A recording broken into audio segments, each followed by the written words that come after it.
Thanks for joining today, and you are here for an exciting episode. Really looking forward to this conversation. I've actually had a couple people write in and ask to have an episode on this topic.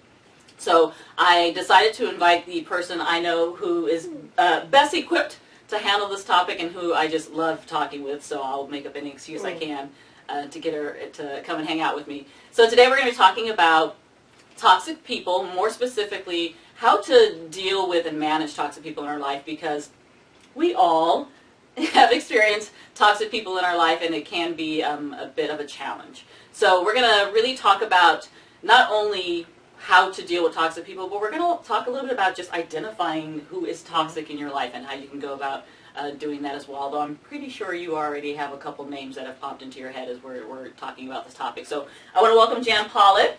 Thank you. If you have joined into our episode that we did on coping with anxiety and stress, you'll know that Jan is a clinical therapist, and she has been a longtime friend of mine and also a longtime colleague. We worked together for many years, and she was my supervisor, best supervisor I've ever had.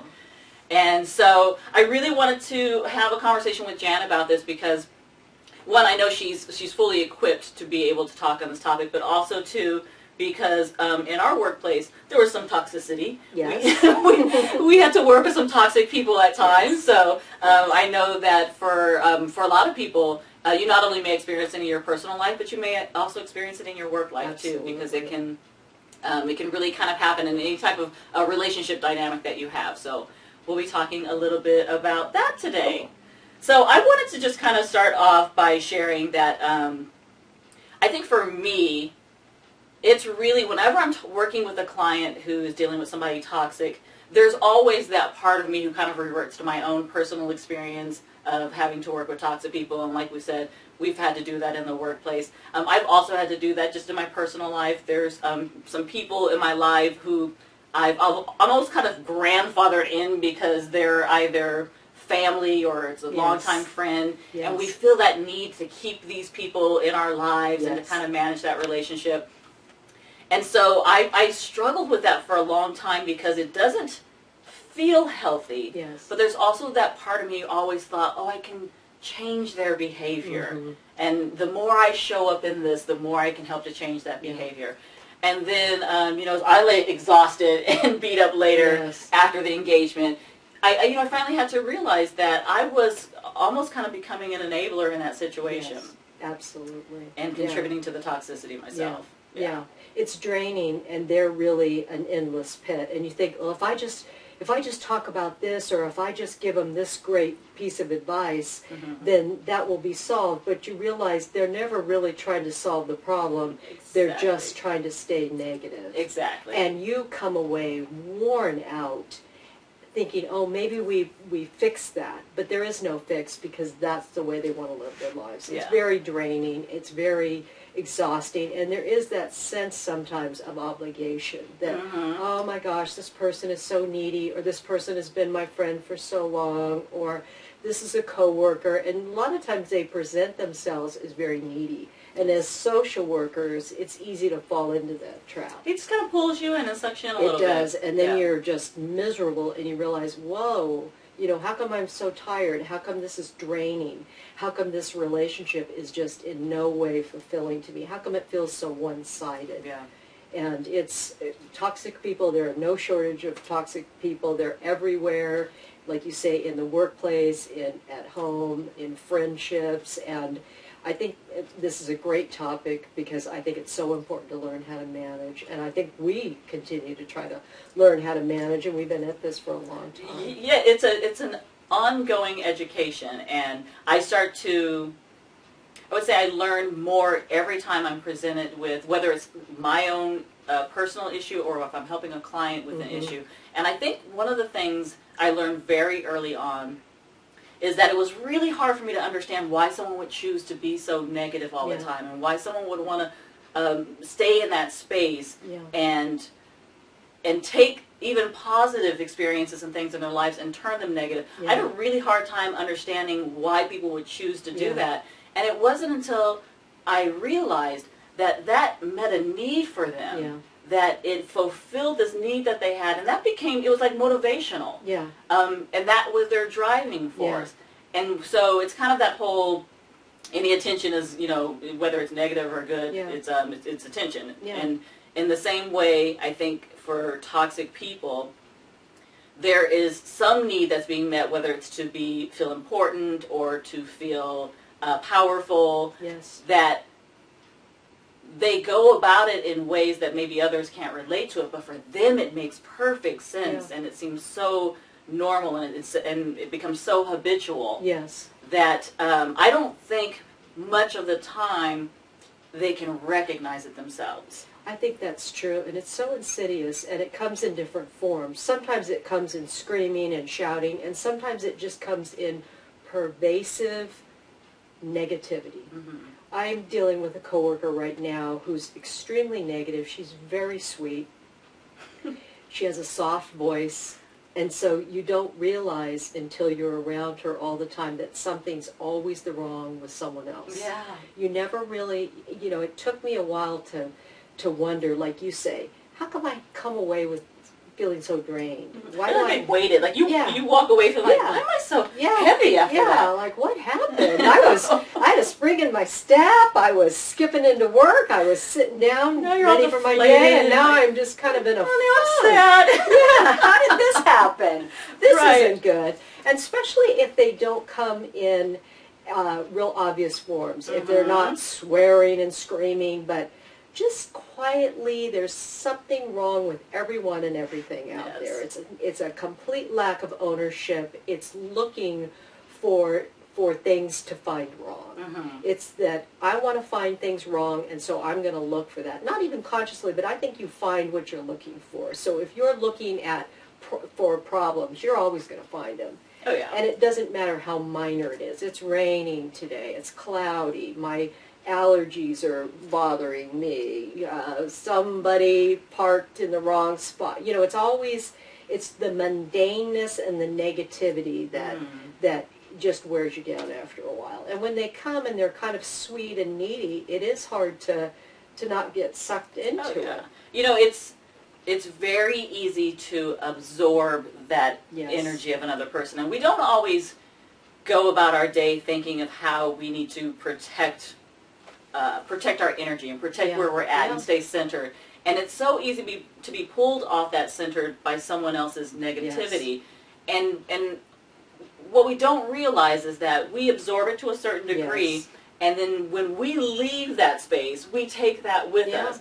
And so it tends to linger. And you could have had a fairly good day and had this brief encounter with someone, and the next thing you do, you find yourself in your car angry in traffic, giving people the bird, and you're not even sure. Like, you're like, wait a minute, I had a pretty good day. Like, where did that come from? I'm not even sure where that anger came from. Yeah. And I don't think that we recognize that we carry other people. Sometimes people can unload on us, and we willingly accept it and carry it and take it with us. Absolutely. It's that group think. It's that mob mentality almost where.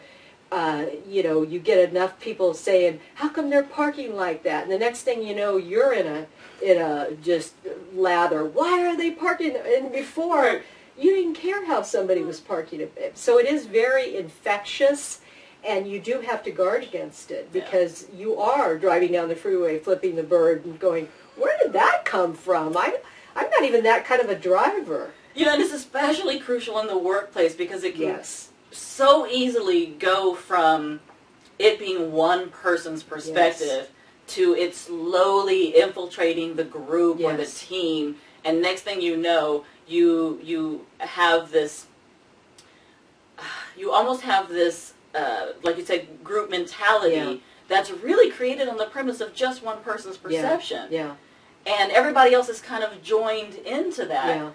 And so it becomes hard to separate yourself because, you know, we tend to want to always be grouped up and want to be a part of things and don't want to be the odd man out. And so I know that in our workspace, that happened to where you could be doing your own thing and then go to an all-staff meeting. And I don't know if you remember our all-staff meetings where, like, one person would kind of complain about something and then another person would, like, pick up on that complaint. Yeah. And then next thing you know, everybody being like, yeah, we haven't had a day off. And then, it would turn so quickly. Yeah. And everybody would just kind of feed into that. Yes. And I think that's why toxic people in the workplace can be so very toxic, because they do have that power. Yeah, they're very powerful. They get you charged up. Next thing you know, you're picketing around the circle. Do you remember? Everybody's picketing around the circle, and people were handed signs. Here, take this sign. And then you look at the sign and it says, we should have our own cell phones. And I'm thinking, wow, that's a big issue in the world, Right. So, you do get swept up, and then that becomes your issue when before it wasn't an issue. Yeah.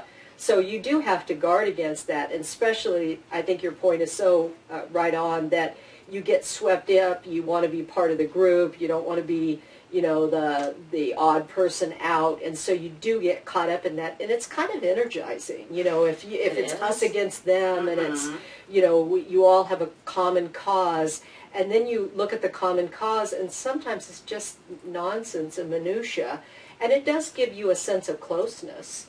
That's the sad thing too, is the negativity, the gossip, the us against them gives you a sense of closeness with your coworkers. Unfortunately, it's all based on negativity, and it's a very superficial relationship that you have with those coworkers. And it becomes this bonding agent. Yes, absolutely. And that's what you now have in common. Yeah.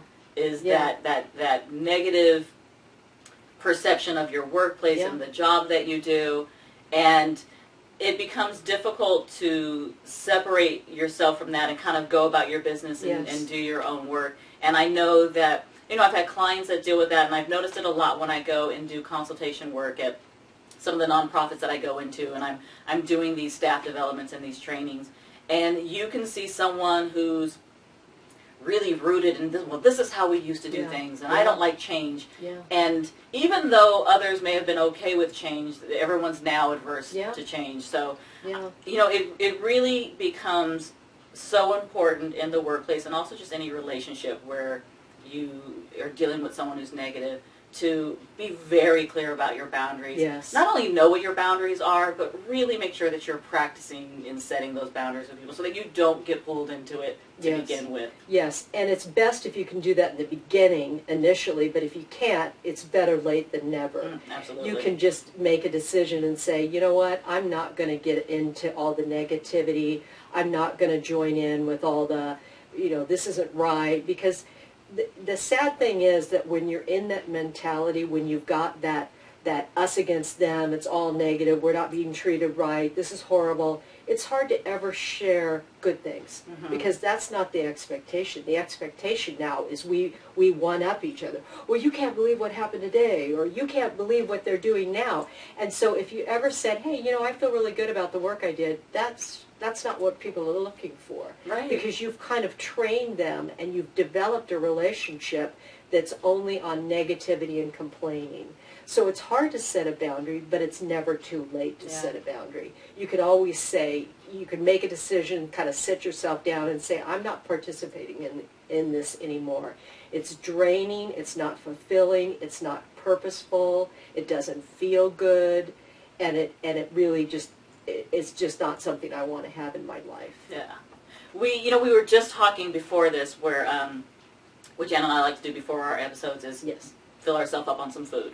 So as we were talking over lunch, and we were having a conversation about how, it really does require that you be selective about who you spend your time with, because you can be drawn into dealing with certain people because maybe you find them entertaining, or maybe they're funny, but with that also comes the negativity. Yes. And so it really does become important that you set expectations about, okay, when I come to work, these are my coworkers, but I'm not looking to make long-term, lasting friendships here with these people, especially if, it's not to say you can't do that, but if they're people who are negative and you sense that they have some toxicity to them, it's really important that you find a way where, okay, I can work with them in this capacity, but that means I'm not going to go hang out with them at happy hour, and we're not going to do things outside the office, and maybe I'm not going to share my personal life with them. Yeah. So there are little things that you can do to also send a message to them that this is my line. This is my boundary. This is as far as it's going to go.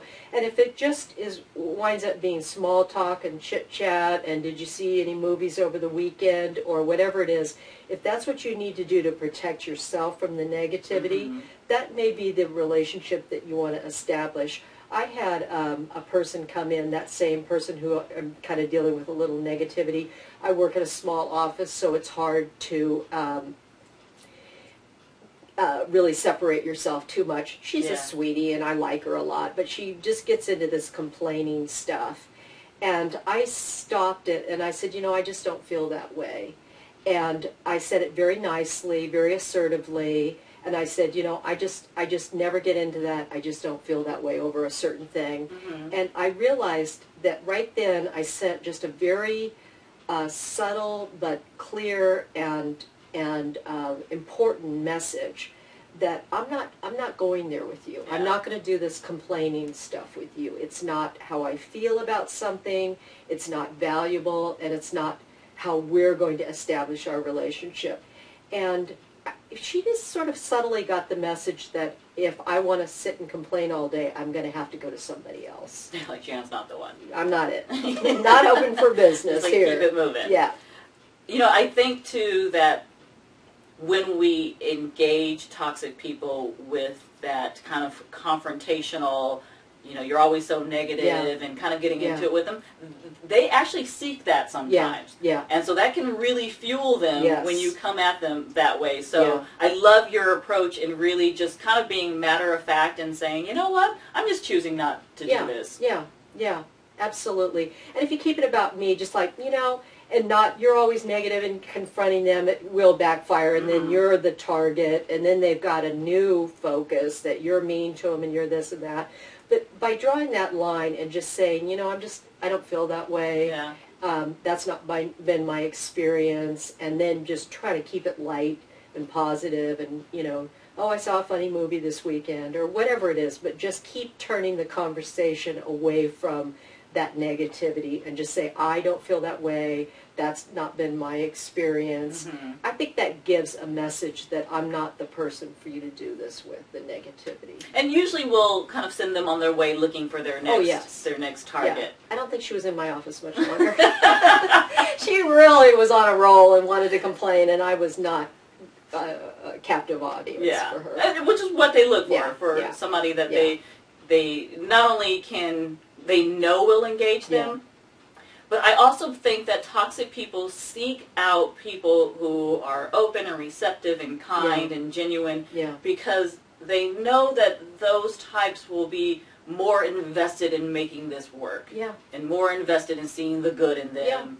And because if you have somebody who's pretty curt and dry and very low tolerance, they're not going to really give that much energy anyway.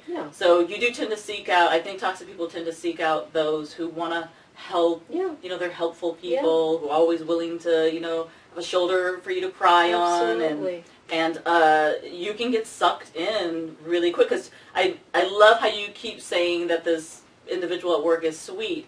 And I think sometimes that's how you get pulled in is the sweetness or in the beginning they're usually like open to doing something for you or sharing something with you, and then that goes away quickly and it becomes all about them. And it does become tricky, and this person is tricky because she is very sweet, and I do get drawn in because I care about her and I know she cares about me. So that's when it really gets tricky. And that probably is even more so with family or longtime friends because there is some connection there. So that's where it becomes more difficult, is that if you actually care about this person and you have to set the boundary and you think, I'm going to be there if you've got a real problem, but it's kind of the little boy that cries wolf. Every single day you've got a problem, and it doesn't seem like anything ever gets solved, and it doesn't seem like these are monumental problems like somebody took your parking spot. It's just not anything to ruin your whole day over. So it becomes so challenging when, how do you set that boundary when you like that person? When you get sucked into some of their sadness and you feel cared about them and you care about them also, you know. I think too, with family members, you feel this obligation Yes. to remain in the relationship. Yes. And I know that that's something that I struggled with, is wanting to remove myself, but almost feeling like I didn't have a right to remove myself. And I think the toxic person knows that you know that you're obligated to this, and almost kind of use that as leverage to keep you in the relationship and keep you showing up to this. Absolutely. And it took me a good long time to give myself the option to leave that relationship, even though it was a really close family member, and that I knew that would cause some discord. Other people would have problems with it. It was kind of a collateral damage situation. Sure. And I think there are a lot of people out there who have someone toxic in their family, someone toxic close to them, who think that they can't leave, that they can't end that relationship. And I love what you said, Nicole. It's so true. They hold you hostage because it's like, you're stuck with me. You gotta love me. You gotta love me. That's what it says. I've been around a long time. I'm going to play on your guilt because I know you, and you're nice, and you stick in, and you're loyal, and all the good things about a person who is around a toxic person makes them the perfect target for their negativity. Absolutely. You know, they don't pick out people that aren't good listeners, and that don't have kind hearts, that aren't compassionate, that don't want to see your life better. They don't pick out like, oh, don't talk to me. You know, they don't pick out cold, detached people. They pick out... You don't see like a toxic person hanging out with a narcissist. No. They're too busy with their own stuff. Right. You know, it's like they're just on parallel tracks. They're like, they just rebound off of each other. Like well, what about me? I think we're talking about me now. They're like, no, it was me we were talking about. So they pick, good listeners and people who have a sense of obligation and loyalty and duty.